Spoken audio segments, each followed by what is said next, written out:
Man, the FTC is not messing around these days. The Federal Trade Commission recently has been synonymous with what's been going on between Microsoft and Sony, with Microsoft trying to acquire Activision Blizzard, but Sony arguing that it's anti-competitive, especially because Call of Duty is such a big deal. And so the FTC is getting involved and seeing if this is in fact anti-competitive and suing Microsoft, and we'll see where that goes. Microsoft seems confident that they'll be able to come out of it on the other side, but the FTC is trying to stop the acquisition. Now, today's story concerns Epic Games, who recently had to pay a whole lot of money because the FTC deemed the company engaging in shady practices when it comes to monetization, privacy of data, and voice chat. So this right here is an IGN article that summarizes how Epic Games recently got fined more than $500 million over Fortnite's unfair microtransactions practices, among other things. Now, do keep in mind that Fortnite makes billions of dollars for Epic Games. In fact, in 2021, Fortnite made like $5.8 billion. While $500 million isn't a drop in the bucket, it's certainly nothing that would severely damage Epic Games' ability to continue running the company and to continue to rake in huge amounts of profits. It is a dent, but it's not a fatal blow, certainly. So scrolling down here, you'll find IGN's summary of the fine that the FTC issued against Epic Games. Epic Games will have to pay $520 million over, quote, design tricks to dupe millions of players into making unintentional purchases, unquote, in Fortnite.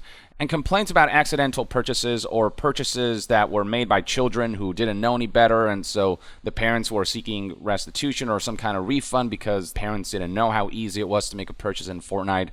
I've seen a decent amount of stories about that stuff. I've seen plenty of testimonials on that front. Now, the $520 million is a combination of two separate settlements, record-breaking settlements, the FTC calls. One of them being $275 million for violating the Children's Online Privacy Protection Rule, or COPPA. The New York Times further details this specific aspect. Epic Games agreed to pay $275 million to settle the regulator's accusations that it violated a federal law, the Children's Online Privacy Protection Act, by collecting personal information from children under 13 who played Fortnite without obtaining verifiable consent from a parent. The company made parents jump through hoops to have their children's data deleted and sometimes fail to honor parents' deletion requests. This also doesn't sound like it's in line with the GDPR laws in the European Union that's meant for data privacy and protection. And then the second part to the $520 million that Epic Games was fined by the FTC is $245 million in refunds that they have to pay out to customers over its,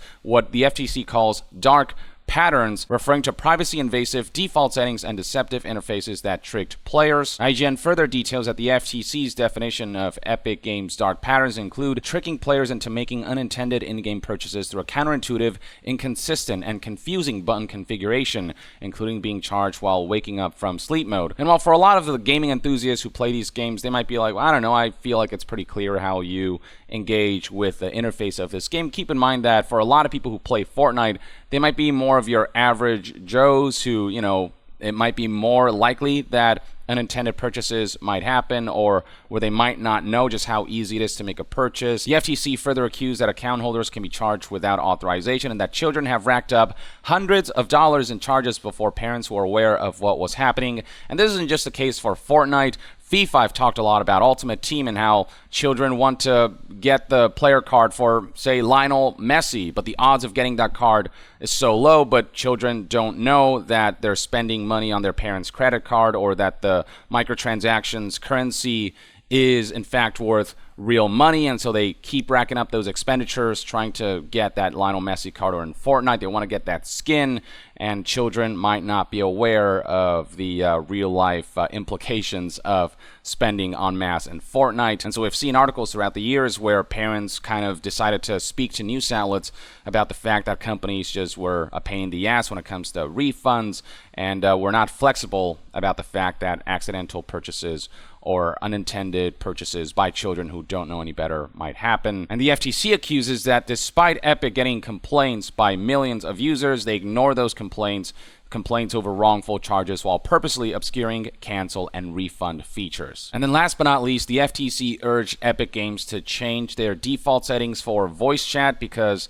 the current default settings is essentially leaving everything on instead of being an opt-in system where people who feel, safe in engaging with what can be a very toxic online chat environment are able to make the conscious decision knowing what they're getting into, instead of the game deciding, by default, all of this is going to be on. So the FTC claims Fortnite's voice chat settings are also in the crossfires. The FTC claims that Epic employees urged the company to change Fortnite's default settings to require users to opt in for voice chat, but the company resisted turning the feature off even as children were harassed, including sexually, while playing the game. And indeed, harassment is a very common thing online because players exploit their status of anonymity to engage in less than ideal behavior and rather disgusting behavior. And certainly children in particular are susceptible to not just harassment and getting all kinds of disgusting things in their ears, but also, some people might be predatory about the way they engage with children. So the end result is that Fortnite will be required to disable voice chat and text communications for children and teens under 13 years old, or for parents to provide consent through the privacy settings. Epic must also delete personal information gathered from Fortnite users in violation of the COPPA rule, and to establish a comprehensive privacy program. So on top of having to shell out roughly $520 million,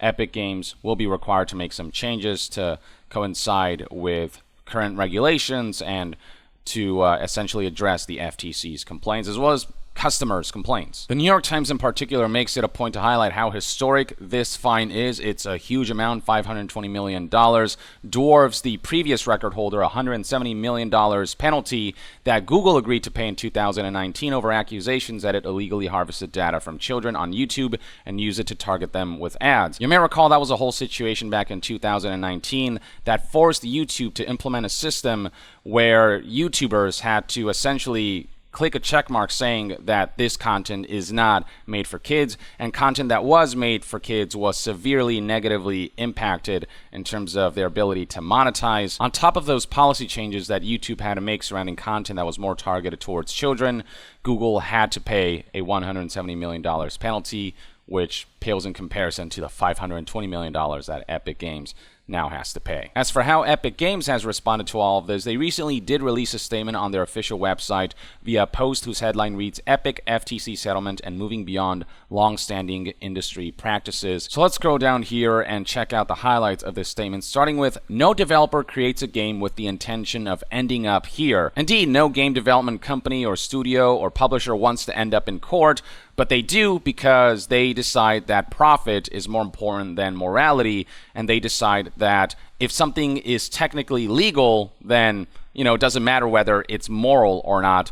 The law isn't perfect, right? We have seen innocent people get prosecuted for things that they didn't deserve to get prosecuted for. We have seen criminals, blatant criminals, get away with shit just because they found legal loopholes. The law is not perfect. And so instead of exploiting the law, it is the responsibility of companies and entities in positions of power to do what's morally correct, even if the law doesn't always agree with those elements, or the law hasn't caught up to what is morally correct in an ever-evolving society and in an ever-evolving environment like technology and gaming. But companies like EA essentially say, well, technically the law says this, therefore we're going to keep doing our shady practice. Companies don't want to end up in court, but they certainly do want to make the most amount of money possible, and they make intentional decisions to exploit customers. We've seen this happen time and again. That part is not a mistake.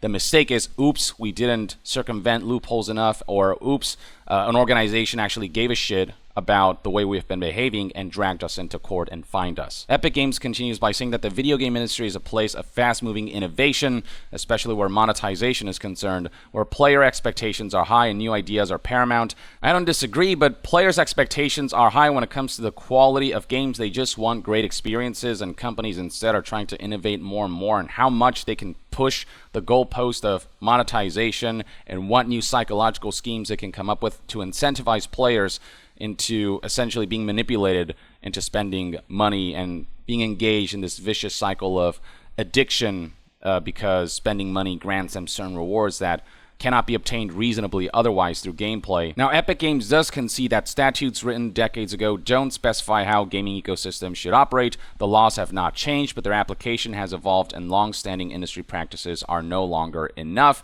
We accepted this agreement because we want Epic to be at the forefront of consumer protection and provide the best experience for our players.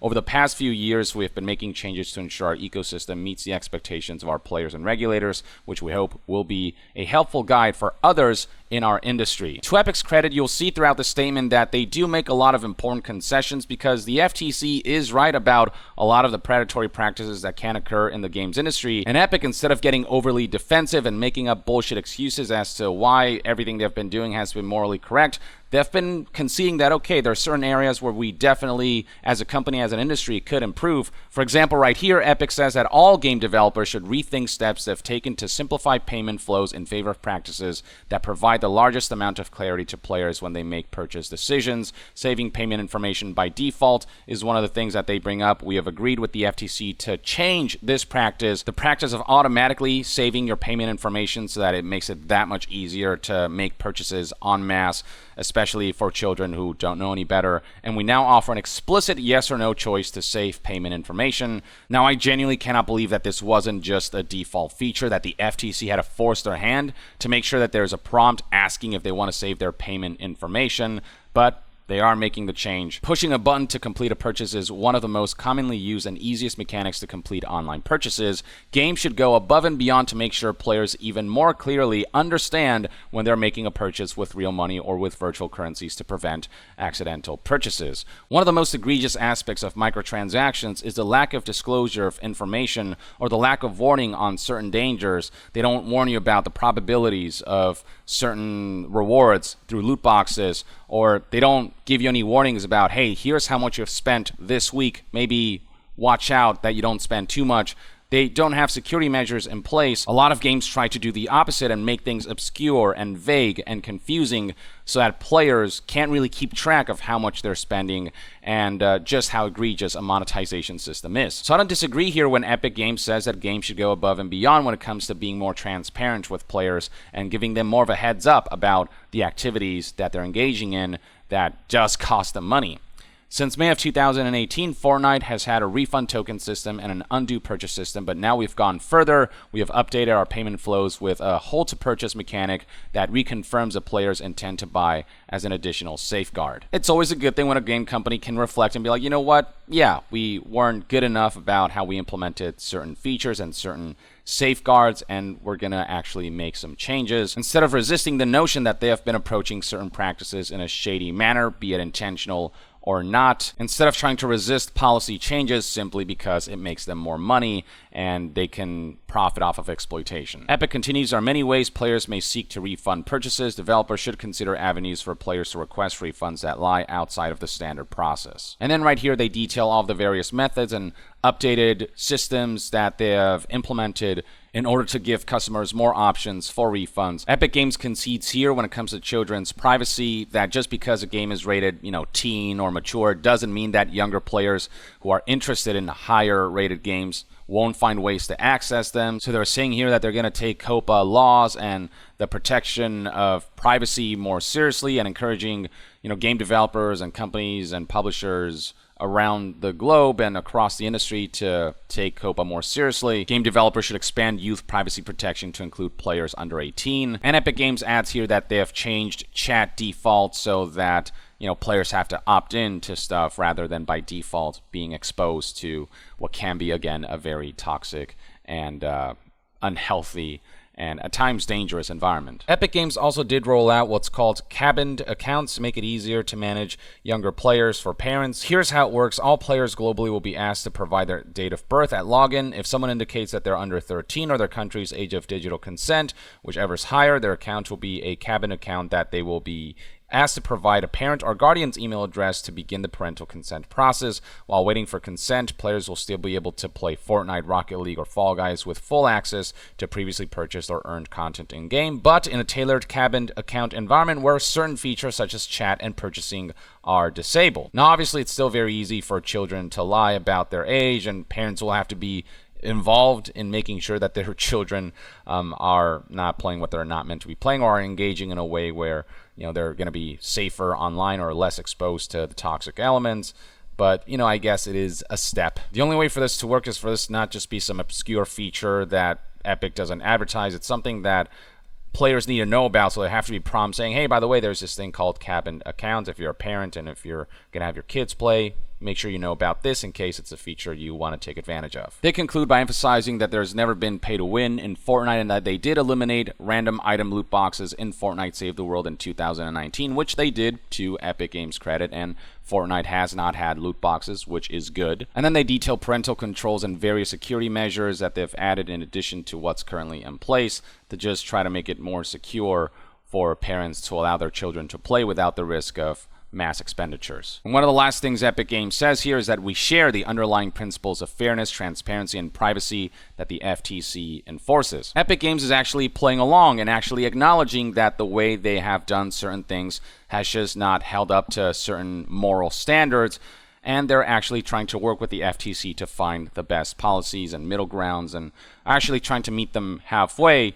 So that's good. Now, I'm not saying that this absolves Epic Games of all of their shady practices, or that they're a perfect company and that we should just act like Epic Games is morally infallible. The FTC did have to force their hands. They didn't come to these conclusions on their own, judging, the customer complaints and what people were saying online and all these things. Part of the motivation to make these changes is the fact that they were fined and the fact that they are being pressured into doing this. I personally think things would have stayed the same if the FTC hadn't gone after them. But when a major player in the games industry gives out endorsements like this to very reasonable requests from the FTC to, not exploit players and customers, to not exploit children's data, and to make things more transparent, to add better disclosures, to add certain protections and all these things, that's ultimately a net positive. This is a stark contrast from how companies like EA will behave when legislators will point out just how shadily they are implementing certain systems, especially where monetization will concerned.